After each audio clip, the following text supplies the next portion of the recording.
إن الحمد لله نعبده ونستعينه ونستغفره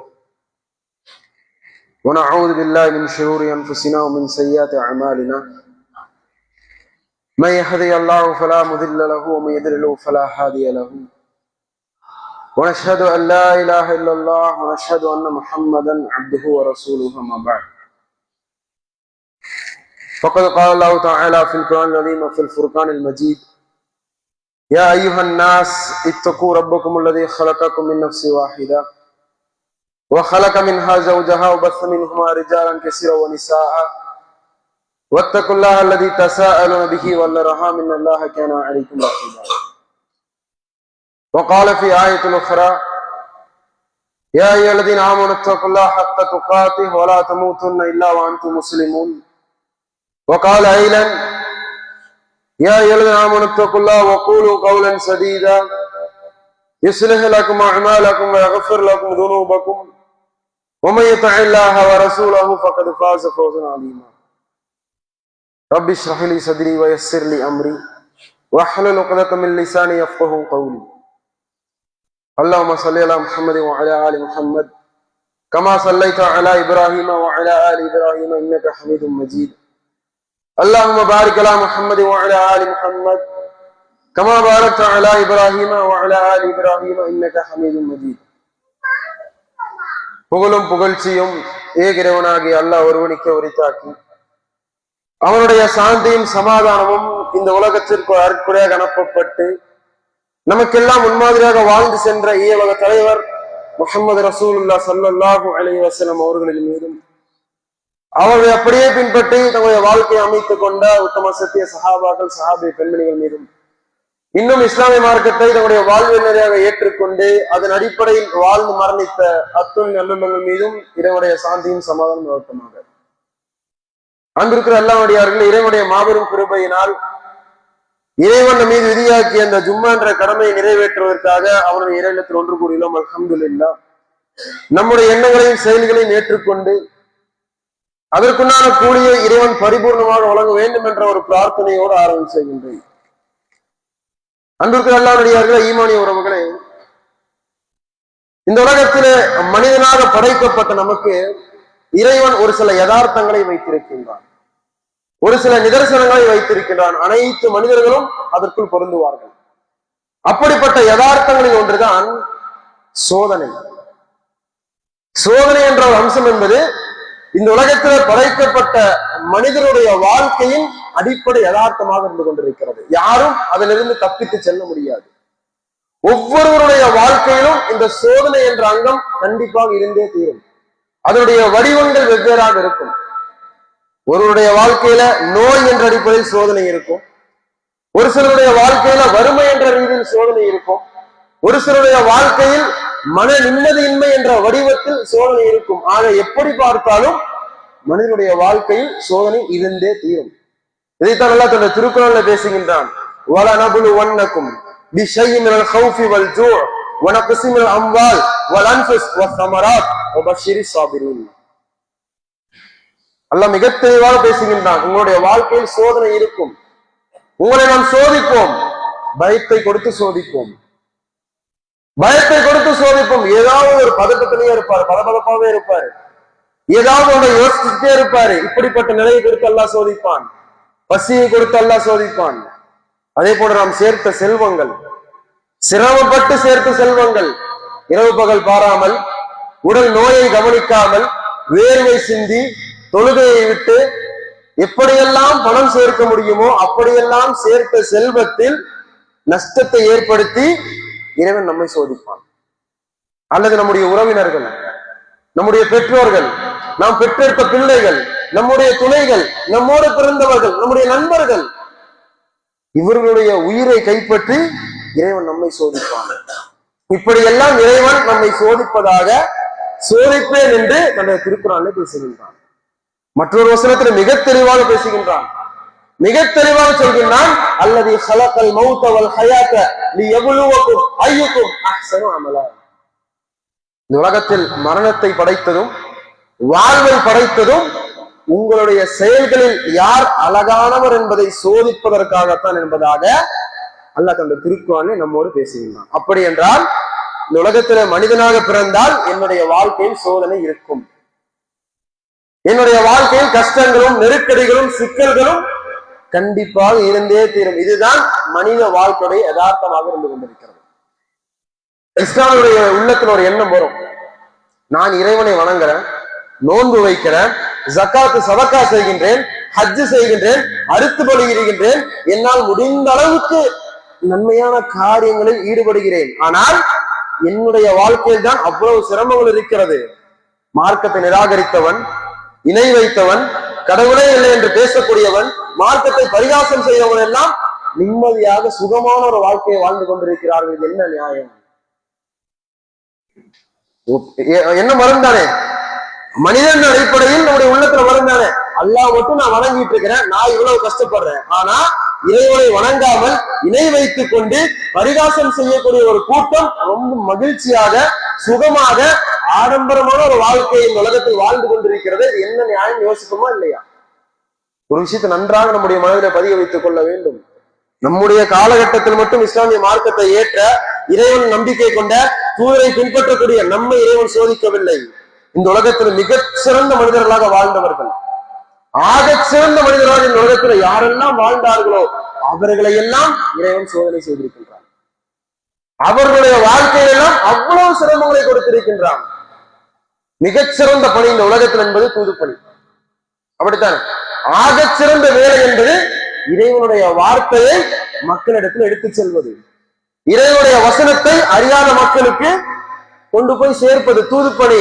அந்த தூதுப்பணியை செய்வதற்காக யாரையெல்லாம் இறைவன் நபிமார்களாக, தூதர்களாக, ரசூல்மார்களாக இறைவன் தேர்ந்தெடுத்தானோ அப்படிப்பட்ட தூதர்கள், ரசூல்மார்கள் தான் அதிகமாக சிரமப்பட்டிருக்கிறார்கள். அவ்வளவு சோதனைகள் கொடுக்கப்பட்டவர்கள் நபிமார்கள்.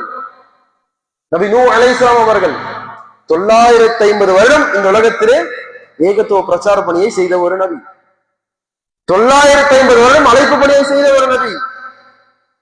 அவருடைய வாழ்க்கையில் எப்படி சோதனை வந்தது? சுத்தி இருக்கக்கூடிய ஊர் மக்கள் பரிகாசம் செய்கிறார்கள், நண்பர்கள் ஏசுகிறார்கள், உறவினர்கள் கேலி செய்கிறார்கள். என்ன, நேற்று வரை நம்மோடு இருந்த ஒரு மனிதர் இன்று தன்னை ஒரு தீர்க்கதரிசியாக நபியாக அறிவித்துக் கொண்டு ஒரே இறைவனை தான் வணங்க வேண்டும் என்று பிரச்சாரம் செய்கிறாரே, இவருக்கு என்ன ஆச்சு? இவருக்கு என்ன ஆச்சு? ஏதாச்சும் மூளை சரியில்லையா, கெட்டு போயிருச்சான்னு சொல்லி அவ்வளவு பரிகாசம் செய்கிறார்கள். இந்த நேரத்தில் அல்லாஹ் ஒரு கட்டளை சேர்த்து கொடுக்கின்றான். கப்பலை கட்டுங்கள் என்பதாக நூஹ் அலைஹிஸ்ஸலாம் அவர்களுக்கு ஒரு கட்டளை கொடுக்கின்றான். அப்ப கப்பலை கட்டி கொண்டிருக்கிறார்கள். நூஹ் அலைஹிஸ்ஸலாம் அவர்கள் வாழ்ந்த பகுதி எப்படிப்பட்ட பகுதி? ஆறுகளும் கடலும் நீர்நிலையங்களும் அதிகமாக இருந்த ஒரு பகுதியா?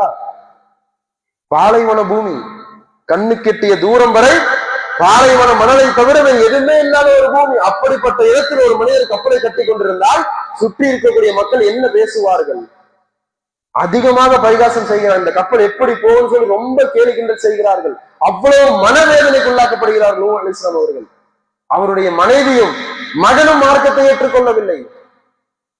அவ்வளவு சிரமப்பட்டார்கள் நூஹ் அலைஹிஸ்ஸலாம் அவர்கள். சுற்றி இருக்கக்கூடிய ஊர் மக்கள் பேசினார்கள், தளரவில்லை.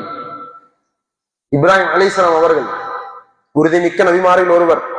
இவரை இறைவன் சிலாகித்துக்குரியதை போன்று எந்த நபிமாரையும் அல்லாஹ் புகழ்ந்து பேசவில்லை. வத்தஹதல்லாஹு இப்ராஹிம கலீலா, இறைவன் இப்ராஹிம் அலைஹிஸ்ஸலாம் அவர்களை தன்னுடைய உற்ற தோழனாக எடுத்துக்கொண்டான் என்பதாக தன்னுடைய திருக்குர்ஆனில் பேசுகின்றான். எவ்வளவு பெரிய அந்தஸ்து, எவ்வளவு பெரிய கண்ணியம் இப்ராஹிம் அலைஹிஸ்ஸலாம் அவர்களுக்கு. அதே போன்று அல்லாஹ்வின் தூதருக்கு கட்டளை கொடுக்கின்றான், இப்ராஹிம் அலைஹிஸ்ஸலாம் அவர்களை பின்பற்றுங்கள் என்பதாக. சத்திய மார்க்கத்தில் நின்ற இப்ராஹிம் அலைஹிஸ்ஸலாம் அவர்களை நீங்கள் பின்பற்றுங்கள் என்பதாக அல்லாஹ் பேசுகின்றான். அவர் ஒரு உம்மத்தாக வாழ்ந்தார் என்பதாக இப்ராஹிம் அலைஹிஸ்ஸலாம் அவர்களை குறித்து அல்லாஹ் தன்னுடைய திருக்குர்ஆனில் பல சிறப்புகளை அடுக்கிக் கொண்டே செல்கின்றான். இவ்வளவு சிறப்புக்குரிய மனிதர் தானே, இவ்வளவு சிறப்புக்குரிய மனிதர் தானே என்பதற்காக அல்லாஹ் அவரை கஷ்டப்படுத்தாமல் இல்லை, அவரையும் சிரமம் தருத்தினார். என்னுடைய நண்பன் தானே, என்னுடைய தோழர் தானே என்பதற்காக இப்ராஹிம் அலைஹிஸ்ஸலாம் அவர்களுக்கு சோதனையை கொடுக்காமல் இல்லை, அவருடைய வாழ்க்கையிலும் சோதனையை வைத்திருந்தான். சொந்த ஊர் மக்கள் தூக்கி நெருப்புல போடுறாங்க, சொந்த ஊர் மக்கள் தூக்கி நெருப்புல போடுறாங்க. பல வருடங்களாக குழந்தையே இல்லை இப்ராஹிம் அலைஹிஸ்ஸலாம் அவர்களுக்கு, பல வருடங்களாக குழந்தையே இல்லை. பல வருடங்கள் கழித்து இறைவன் ஒரு குழந்தையை கொடுக்கின்றான், இஸ்மாயில் அலைஹிஸ்ஸலாம் அவர்களை. கொடுத்துட்டு கூடவே ஒரு கட்டளையும் சேர்த்து கொடுக்கின்றான். இப்ராஹிம் அலைஹிஸ்ஸலாம் அவருடைய மகனையும் அவருடைய மனைவியையும் கொண்டு போய் பாலைவனத்துல விட்டுட்டு வரணும். யாருக்காவது மனசு வருமா? யாருக்காவது மனம் வருமா? பெற்ற மகனையும் பெற்றெடுத்த தாயையும் ஆள் நடமாட்டம் இல்லாத, உணவு வசதி இல்லாத, குடிப்பதற்கு தண்ணீர் இல்லாத, ஆத்திர அவசரத்துக்கு உதவி செய்யாத இடத்தில் கொண்டு போய் யாராவது விட்டுட்டு வருவாங்களா? இப்படிப்பட்ட சோதனை இப்ராஹிம் அலைஹிஸ்ஸலாம் அவர்களுக்கு அல்லாஹ் கொடுத்தான். தயங்காம கொண்டு போய் விட்டுட்டு வந்தாங்க இப்ராஹிம் அலைஹிஸ்ஸலாம் அவர்கள். அந்த குழந்தை ஓரளவுக்கு வளருது. அந்த குழந்தையை சந்திப்பதற்காக இப்ராஹிம் அலைஹிஸ்ஸலாம் செல்கிறார்கள். அப்ப இப்ராஹிம் அலைஹிஸ்ஸலாம் அவர்களுக்கு ஒரு கனவை சேர்த்து கொடுக்கின்றான் அல்லாஹ். பொதுவாக நபிமார்களுக்கு வரக்கூடிய கனவுகள் என்பது ஒரு வகை, நமக்கு ஒரு கற்பனை, அவ்வளவுதான். ஆனால் நபிமார்களுடைய கனவு என்பது வகை, அவர்கள் அதை நிறைவேற்ற வேண்டும். என்ன கனவை எல்லாம் கொடுக்கின்றான்? அவருடைய கனவில் அவர் பெற்றெடுத்த பல வருடங்களாக குழந்தை இல்லாமல் பல வருடங்கள் கழித்து இறைவன் கொடுத்த அந்த குழந்தையை அறுத்து பலியிடுவதாக ஒரு கனவை காண்கிறார் இப்ராஹிம் அலைஹிஸ்ஸலாம் அவர்கள். என்ன, இறைவன் இப்படி ஒரு கட்டளை கொடுத்துட்டான்னு பின்வாங்கல. அந்த கட்டளை நிறைவேற்றுவதற்காக அவருடைய மகன்கிட்ட போறாங்க. யா புனைய, என்னுடைய அருமை மகனை அழைப்பதை பாருங்கள்.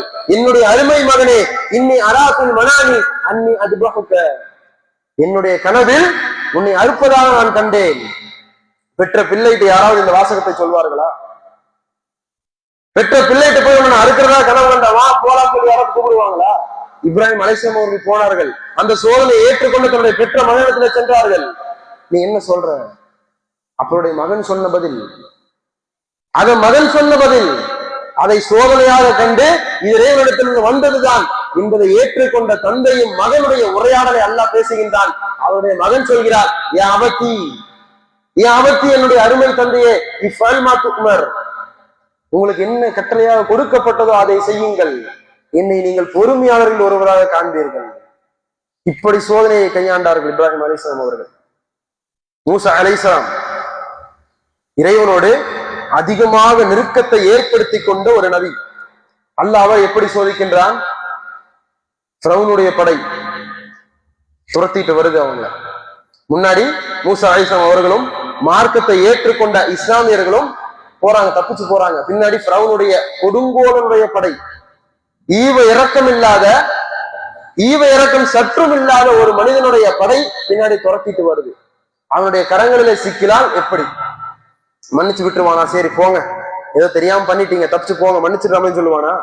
பச்சிலம் ஆண் குழந்தையை கொன்றவன், இரக்கம் இல்லாமல் சில ஆண் குழந்தைகளையே கொன்றவன், அவனை எதிர்த்து வேறு மார்க்கத்தை ஏற்றுக்கொண்டவர்களை விட்டு விடுவானா? மன்னித்து கண்டிப்பாக கொலை செய்வான். அப்படி ஒரு சூழ்நிலையில் மூசா அலைஹிஸ்ஸலாம் அவருடைய கூட்டத்திற்கு முன்னாடி ஒரு கடல் குறுக்கிடுகிறது. தப்பிச்சு போகவே முடியாது. நெருக்கடியான ஒரு சூழ்நிலை இறைவன் ஏற்படுத்துகின்றான் மூசா அலைஹிஸ்ஸலாம் அவர்களுக்கும் அவருடைய கூட்டத்தாருக்கும். மூசா அலைஹிஸ்ஸலாம் தளரவில்லை. அவர்கள் சொன்னார்கள், இன்ன மஅய ரப்பி சயஹ்தீனி, இறைவன் என்னோடு இருக்கின்றான், என்னுடைய ரப் என்னோடு இருக்கின்றான், அவன் எனக்கு வழிகாட்டுவான். இந்த சோதனையை கடந்து வந்தார்கள். இவ்வளவு ஏன்? இந்த உலகத்தின் அருட்கொடை ரஹ்மத்தன் லில் ஆலமீன் என்று தன்னுடைய திருக்குர்ஆனில் சிலாகித்து சொல்லப்பட்ட ஒரு நபிதான் முஹம்மது ரசூலுல்லாஹ் ஸல்லல்லாஹு அலைஹி வஸல்லம் அவர்கள்.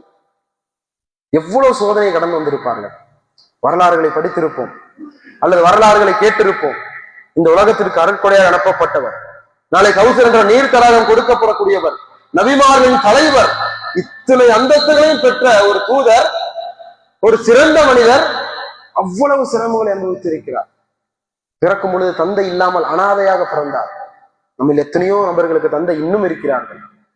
இந்த உலகத்தின் அருட்கொடை பெறும் பொழுது, பிறக்கும் பொழுது தந்தை இல்லை. சில வருடங்களில் தாயை இழக்கிறார், ஒரு சில வருடங்களில் பாட்டனாரை இழக்கிறார். இவ்வளவு சிரமங்களை அனுபவித்தார்கள். ஒரு பல வருடங்கள் கழித்து குறைஷி காஃபிரிடம் இருந்து, இஸ்லாத்தின் எதிர்களிடம் இருந்து அல்லாஹ்வின் தூதரை பாதுகாத்து அரவணைத்து வளர்த்த பெரிய தந்தையும் இழக்கிறார். மார்க்கத்தை ஏற்றுக்கொண்ட இறைவனிடத்தில் வகை வந்த அந்த புதிதில் அவருக்கு உறுதுணையாக இருந்தவர் ஹதீஜா ரலியல்லாஹு அன்ஹா அவர்கள். நபியாக தேர்ந்தெடுக்கப்பட்டது முதல் 4 நூற்றாண்டுகள் அல்லாஹ்வின் தூதரோடு உறுதுணையாக நின்றவர்கள் ஹதீஜா ரலியல்லாஹு அன்ஹா அவர்கள். ஒரு கட்டத்தில் அவர்களையும் இழக்கிறார்கள் அல்லாஹ்வின் தூதர். இவ்வளவு இழப்புகளை சந்தித்தார்கள் அல்லாஹ்வின் தூதர். அல்லாஹ்வின் தூதர் இந்த உலகத்தில் வாழும் பொழுதே பெற்றெடுத்த அனைத்து ஆண் பிள்ளைகளும் மரணமடைகிறார்கள். எவ்வளவு மனவேதனை அடைந்திருப்பார்கள், எவ்வளவு நெருக்கடியான ஒரு வாழ்க்கை அல்லாஹ்வின் தூதர் வாழ்ந்திருப்பார்கள். ஆனால் அவர் இந்த உலகத்தின் அருட்கொடையாக இருக்கிறார். போர்க்களம் செல்கிறார். உஹதுடைய போர்க்களத்திலே அல்லாஹ்வின் தூதருடைய பற்கள் உடைக்கப்பட்டது, ரத்தம் பூமியிலே சிந்தியது. தாயிஃபுடைய நகரத்தை படித்திருப்போம். சுப்ஹானல்லாஹ், தாயிஃபுடைய நகரத்துடைய நிகழ்வு. சிறுவர்களால் கற்களால் அடிக்கப்பட்டு ரத்தம் சொட்ட சொட்ட ஊரை விட்டு வெளியேறுகிறார்கள். இவ்வளவு சிரமப்பட்டிருக்கிறார் அல்லாஹ்வின் தூதர். அவ்வளவு சோதனைகள் அல்லாஹ்வின் தூதருடைய வாழ்க்கையில் இருந்திருக்கிறது. அல்லாஹ்வின் தூதர் தொழுகும் பொழுது குறைஷி காபிர்கள் ஒட்டகத்தினுடைய குடலை எடுத்து வந்து அப்படி மேல போட்டுருவாங்க. அல்லாஹ்வின் தூதர் நடக்கும் வழியில் எல்லாம் தடங்களையும் முட்களையும் ஏற்படுத்துவார்கள். அல்லாஹ்வின் தூதர் நோவினை அடைய வேண்டும், அல்லாஹ்வின் தூதர் சிரமப்பட வேண்டும் என்பதற்காக இப்படிப்பட்ட கஷ்டங்களை எல்லாம் அனுபவித்தவர் தான் நம்முடைய தூதர் ரஹ்மத்தன் லில் ஆலமீன். அவரால் வார்த்தெடுக்கப்பட்ட சஹாபாக்களும் அப்படித்தான் வாழ்ந்தார்கள். இலகுவான ஒரு வாழ்க்கையை வாழவில்லை அவர்கள். சோதனையற்ற ஒரு வாழ்க்கையை வாழவில்லை. அவ்வளவு சோதனையில் இருந்தது. பத்ருடைய போர்க்களம் படித்திருப்போம். பத்ருடைய போர்க்களத்திற்கு செல்கிறார்கள். 313, 14 அல்லது 15 நபர்களுக்குள்ளதான் இஸ்லாமியர்கள் செல்கிறார்கள். போர் செய்ய வேண்டிய ஒரு சூழ்நிலை ஏற்படுகிறது, இக்கட்டான ஒரு சூழ்நிலை ஏற்படுகிறது. அல்லாஹ் ஆலோசனை கேட்கிறார்கள். சஹாபாக்களிடத்திலே உமர் ரலியல்லாஹு அவர்கள், அபூபக்கர் சித்திக் ரலியல்லாஹு அவர்கள் எல்லாம் தேவையான ஆலோசனையை கொடுத்துட்டு அமர்றாங்க. மீண்டும் மீண்டும் அல்லாஹ் கேட்கிறார்கள், ஏதாவது ஆலோசனை இருக்கிறதா சொல்லுங்கள் என்பதாக. அப்ப அன்சாரிகள் இருந்து ஒரு சஹாபி எழுந்து சொல்கிறார், யா ரசூலல்லாஹ், உங்களிடத்துல நாங்கள் பைஅத் செய்திருக்கிறோம், உறுதிமொழி கொடுத்திருக்கின்றோம், நீங்கள் என்ன கட்டளையிட்டாலும் அதை அப்படியே நாங்கள் நிறைவேற்றுவோம். எப்படிப்பட்ட நிலையில சொல்றாரு? எதிரிகளுடைய படை 1000 நபர்களுக்கு மேல் இருக்கிறார்கள். இங்க வெறும் 313 பேர் தான். 3 மடங்கு எதிரிகளுடைய படை அதிகம், கவசம் அதிகம், ஆயுதம் அதிகம், வாகனம் அதிகம். அனைத்திலும் எதிரிகள் அதிகமான நிலையில் இருக்கும் பொழுது அன்சாரி அந்த தோழர் சொல்கிறார், நீங்கள் என்ன சொன்னாலும் உங்களுடைய வார்த்தைக்கு நாங்கள் கட்டுப்படுவோம் என்பதாக சொன்னார். அதே போட்டுதான் உஹதுடைய போர்க்களத்திலும் இஸ்லாமியர்களுக்கு சேதம் அதிகம். ஒரு இடத்துல சென்று ஓய்வு எடுக்கிறார்கள். அப்படி ஓய்வு எடுக்கும் பொழுது காபிர்களுடைய ஒரு சில மக்கள் ஓடி வராங்க. ஒரு சில மக்கள் ஓடி வந்து சொல்கிறார்கள், இவ்வளவு நேரம் உங்கள்ட்ட சண்டை போட்டுட்டு இருந்தாங்கல்ல, உங்களை எதிர்த்து போரிட்டு கொண்டிருந்தார்கள் அல்லவா, அவர்கள் மறுபடியும் படை திரண்டு விட்டார்கள், மீண்டும் ஒன்று திரண்டு விட்டார்கள், உங்களை அழிப்பதற்காக தாக்குவதற்காக வந்து கொண்டிருக்கிறார்கள் என்ற செய்தியை வந்த மக்கள் சொல்கிறார்கள். எப்படிப்பட்ட நல்ல இஸ்லாமிய படை இருக்கிறது. நல்ல போர் பயிற்சி எடுத்து ஆயுதங்களும் வாகனங்களும் கவசங்களும் தயார் நிலையில இருக்கிறார்களா? இப்பதான் சண்டை போட்டு வந்து உட்கார்ந்து இருக்கிறாங்க. அடிபட்ட காயத்துக்கு மருந்து போடல, சரியான முறையில ஓய்வு எடுக்கல. அப்படி இருந்தும் இந்த தகவல் வந்தவுடன் அவருடைய நாவிலிருந்து வந்த வார்த்தை ஹஸ்புனல்லாஹ் வ நிஅமல் வக்கீல். அந்த சோதனை அப்படி எடுத்துக்கொண்டார்கள் அவர்கள். அந்த நெருக்கடியை இந்த வாசகத்தை கொண்டு போக்கினார்கள். ஹஸ்புனல்லாஹ் வ நிஅமல் வக்கீல், இறைவன் எங்களுக்கு போதுமானவன், அவன் எங்களுக்கு பொறுப்பேற்றுக் கொள்வான். இப்படி இந்த உலகத்தில இறைவனால் தேர்ந்தெடுக்கப்பட்ட மிகச் சிறந்த மனிதர்களுடைய வாழ்க்கையில் இறைவன் அவ்வளவு சோதனைகளை கொடுத்திருக்கின்றான், அவ்வளவு கஷ்டங்களை கொடுத்திருக்கின்றான். இன்னும் எத்தனை நபிமார்கள் இருக்கிறார்களோ அத்தனை நபிமார்களுடைய வரலாறுகளை எடுத்து படித்தாலும் சரி, அவருடைய வாழ்க்கையில் அவ்வளவு கஷ்டங்கள் இருக்கும். யார் இலகுவான ஒரு வாழ்க்கையை வாழ்ந்து விட்டு மறுமையை நோக்கி பயணிக்கவில்லை, அவ்வளவு கஷ்டங்கள் அனுபவித்திருக்கிறார்கள். சஹாபாக்களை பார்த்து வெறுமனே அல்லாஹ் ரலியல்லாஹு அன்ஹு மறதுவான் என்று சொல்லவில்லை. போற போக்கில கடந்து போற நோக்கில ரலியல்லாஹு அன்ஹு மறதுவான் அல்லாஹ் சொல்லவில்லை. அவ்வளவு கஷ்டங்களை அனுபவித்தார்கள், அவ்வளவு சிரமப்பட்டார்கள், அவ்வளவு இழந்தார்கள். அதன் வெளிப்பாடாகத்தான் இறைவனுடைய பொருத்தத்தையே சஹாபாக்கள் பெற்றார்கள். அன்பிற்கு அல்லாஹ் நல்லடியார்களே, ஒவ்வொருவருடைய வாழ்க்கையிலும் சோதனை இருக்கும். எதற்காக இறைவன் சோதனை கொடுக்கின்றான்? அதுதான் ரொம்ப முக்கியமான ஒரு விஷயம். எனக்கு கஷ்டத்தை கொடுத்துட்டு அதை பார்த்து அல்லாஹ் சந்தோஷப்படுவானா? நான் சிரமப்படுவதை பார்த்து இறைவன் மகிழ்ச்சி அடைவானா? கிடையாது. அந்த சோதனையின் பொழுது என்னுடைய ஈமான் எப்படி இருக்கிறது என்பதை இறைவன் சோதிக்கின்றான். அந்த சிரமத்தின் பொழுது இறைவன் மீது நான் வைத்திருந்த நம்பிக்கை எந்த அளவுக்கு இருக்கிறது என்பதை இறைவன் பார்க்கின்றான். நபி நூஹ் அலைஹிஸ்ஸலாம் அவர்களுக்கு கஷ்டங்களை கொடுத்தான், தளரவில்லை, உறுதுணையாக இருந்தார்கள். உறுதியாக இருந்தார்கள். இப்ராஹிம் அலைஹிஸ்ஸலாம் அவர்கள் அவ்வளவு சிரமங்களை அனுபவித்தாலும் இறைவன் மீது எந்த இடத்திலும் நிராசை அடையவில்லை. இறைவனுடைய வார்த்தையிலிருந்து ஒரு அடி பின் எடுத்து வைக்கவில்லை. இறைவனுடைய வார்த்தையில் நின்றார்கள். அதே போன்று அல்லாஹ்வின் தூதர் அவ்வளவு கஷ்டங்களை அனுபவித்தாலும் அதையெல்லாம் கடந்து வந்தார்கள். எல்லா நிலையிலும் சஹாபாக்களும் சரி இறைவன் மீது அசைக்க முடியாத நம்பிக்கையை வைத்திருந்தார்கள். அவர்கள் ஏற்றிருந்த அந்த ஈமானில் துளியளவும் சருகல் இல்லாமல் உறுதியோடு இருந்தார்கள். அப்படிப்பட்ட உறுதிதான் நம்முடைய வாழ்க்கையிலும் நம்முடைய உள்ளத்திலும் இருக்க வேண்டும். கஷ்டங்கள் வரும், சிரமங்கள் வரும், சோதனைகள் வரும், நஷ்டங்கள் ஏற்படும். எப்படி ஏற்பட்டாலும் சரி அந்த நிலையில் நம்முடைய ஈமான் உறுதியாக இருக்க வேண்டும். சிரமம் தான், கஷ்டம்தான். மனிதனாக இருந்தால் ஒவ்வொரு சோதனையும் இறைவன் பக்கம் செல்வது சிரமமாகத்தான் இருக்கும். சைத்தான் வருவான் இடையில, என்னடா இவ்வளவு கஷ்டம் வருது, இன்னும் இப்படி உட்காந்து இருக்கிற, போடா வட்டி பக்கம் போடா, இவ்வளவு காசு கஷ்டப்பட்டு இருக்க, யாருமே தரமாட்டேங்கிறாங்க, போடா வட்டிக்கு வாங்கிட்டு போலான்னு சைத்தான் வருவான். என்னுடைய உள்ளத்துல ஊசலாட்டத்தை ஏற்படுத்துவான். அப்படியெல்லாம் வரும் பொழுதும் இறைவன் மீது வைத்திருந்த நம்பிக்கையில் சற்றும் குறைவு ஏற்படுத்தாமல் அந்த சோதனை நாம் எடுத்துக்கொண்டால், எப்படி நபிமார்களுக்கு கஷ்டங்களை இறைவன் கொடுக்கும் பொழுது அதற்குண்டான தீமையும் சேர்த்து கொடுத்தானோ அதே போன்று எனக்கு சோதனையை கொடுக்கும் பொழுது அந்த சோதனையிலிருந்து மீள்வதற்குண்டான வழியையும் இறைவன் ஏற்படுத்துவான். இப்ராஹிம் அலைஹிஸ்ஸலாம் அவர்கள் நெருப்புல தூக்கி போட்டாங்க. ஆனால் அந்த நெருப்பு அவர்களை தீண்டவில்லை. அந்த நெருப்பு அவர்களை தீண்டவில்லை. எந்த நோவினையும் இல்லாமல் இப்ராஹிம் அலைஹிஸ்ஸலாம் அவர்கள் நெருப்பிலிருந்து வெளியே வந்தார்கள். மூசா அலைஹிஸ்ஸலாம் அவர்களை கடல் குறுக்கிட்டது. ஆனால் அந்த நிலையிலும் மூசா அலைஹிஸ்ஸலாமுடைய ஈமான் உறுதுணையாக இருந்ததன் வெளிப்பாடாக கடலை பிளக்க செய்து மூசா அலைஹிஸ்ஸலாம் அவர்களையும் அவருடைய கூட்டத்தையும் அல்லாஹ் தப்பிக்க செய்தான். சஹாபாக்கள் அடித்தார்கள், ஊரை விட்டு வெளியேற்றினார்கள். அப்படி இருந்த பொழுதிலும் அவருடைய ஈமானில் எந்த குறைவும் ஏற்படாததன் காரணமாக எந்த ஊரில் அடித்து விரட்டப்பட்டார்களோ அந்த ஊரினுடைய ஆட்சி அதிகாரத்தை மீண்டும் சஹாபாக்களுடைய கரங்களிலே, இஸ்லாமியருடைய கரங்களிலே இறைவன் கொண்டு வந்து சேர்த்தான். எனவே அன்பிற்குரிய அல்லாஹ்வினடியார்களே, சோதனைகள் எப்பொழுதெல்லாம் வருமோ அப்பொழுதெல்லாம் என்னுடைய வாழ்க்கையில் இறைவனை விட்டு தூரம் செல்லாமல் இறைவனை நோக்கி, மார்க்கத்தை நோக்கி சென்றால் அந்த சோதனையிலிருந்து வெளியேறக்கூடிய ஒரு வாய்ப்பை இறைவன் உங்களுக்கும் எனக்கும் தருவான் என்பதை நம்முடைய மனதில் ஆழமாக பதிய வைத்துக் கொள்ள வேண்டும் என்று கூறி எனது முதல் உரையை நிறைவு செய்கின்றேன். ரப்பனா ஆத்தினா ஃபித் துன்யா ஹஸனத்தன் வ ஃபில் ஆখিরাতি ஹஸனத்தன் வ கினா அஸாபன்னார்.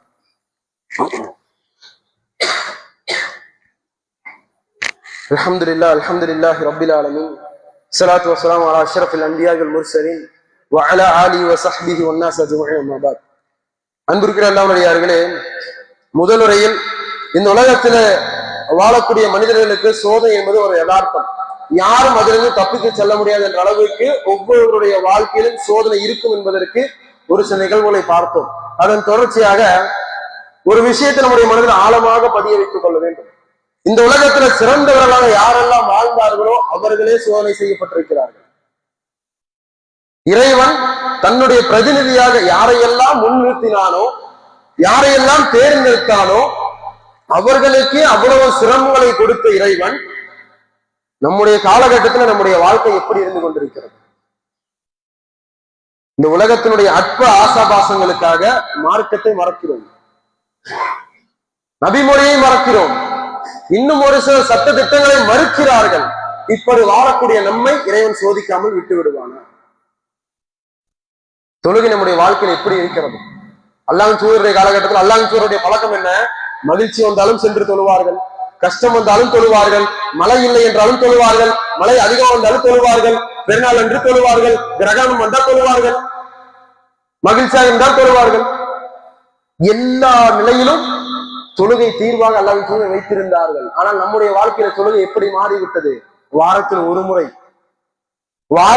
முறை தொழுகை கடமையாக நாம் வைத்திருக்கின்றோம். இன்னும் ஒரு சிலர் இருக்கிறார்கள், அல்லாஹ் பாதுகாக்க வேண்டும், வருடத்தில் 2 முறை தொழுகை கடமையாக வைத்திருக்கிறார்கள்.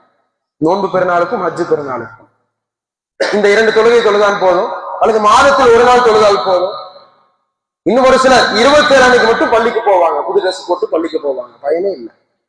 இப்படியெல்லாம் ஒரு வாழ்க்கையை நாம் வாழ்ந்து கொண்டு எனக்கு கஷ்டங்கள் வரக்கூடாது, நெருக்கடிகள் வரக்கூடாது, சுகம் மட்டும்தான் இருக்க வேண்டும் என்று ஆசைப்படுவது நியாயமா? பொருளாதாரத்தில் எவ்வளவு மோசடி செய்ய முடியுமோ அவ்வளவு மோசடி செய்கிறோம். வட்டி சர்வ சாதாரணமாக மாறிவிட்டது. பேச்சுவாக்கில சொல்றாங்க வட்டியில எல்லாம் பிசினஸ் பண்ண முடியாது பாய், வட்டி இல்லாமல் எந்த வியாபாரம் இருக்குது, பேசினா கோபம் வரும், வட்டியை பத்தி பேசினா கோபம் வரும். பல இடங்களில் இப்படித்தான் நடந்து கொண்டிருக்கிறது. என்ன இவர் வட்டி பத்தி பேசுறாரு, யாருமே வட்டி வாங்குறது இல்ல, கொடுக்கறது இல்லையா அப்படின்னு, இவர் என்ன சரியில்லைன்னு சொல்லி பேசுவாங்க. வட்டி என்பது ஒரு பெரும் பாவம் தான். வட்டி நிரந்தர நரகத்தை பெற்று தரும். ஆனால் அது சர்வ சாதாரணமாக மாறிவிட்டது நம்முடைய வாழ்க்கையில். வரதட்சணை சாதாரணமாக மாறிவிட்டது. புகைப்பிடிப்பது, போதை, சூதாட்டம், இன்னும் என்னென்னலாம் பாவங்களான காரியத்தை மார்க்கம் தடுத்ததோ அவையெல்லாம் நம்முடைய சமுதாயம் முன்னின்று நடக்கும் அளவிற்கு சர்வசாதாரணமாக மாறிவிட்டது.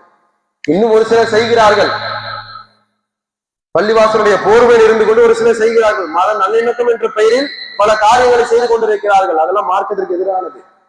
இறைவனுக்கு இணை வைப்பு எங்க நடந்தாலும் அதை வெறுக்க வேண்டும். இணை வைப்பான காரியம் எங்க நடந்தாலும் அதை வெறுக்க வேண்டும். உன்னிடத்துல இருக்கக்கூடாது, கிளம்பி போயிடணும். ஆனால் நம்முடைய சமுதாய மக்கள் முன்னாடி நின்று நடத்துறாங்க. இன்னும் என்னெல்லாம் மார்க்கம் தடை செய்தது அதையெல்லாம் சர்வ சாதாரணமாக செய்து கொண்டிருக்கிறார்கள். இப்படிப்பட்ட ஒரு வாழ்க்கையை வாழ்ந்து கொண்டு எனக்கு சோதனை வரக்கூடாது என்று நினைப்பது நியாயமா?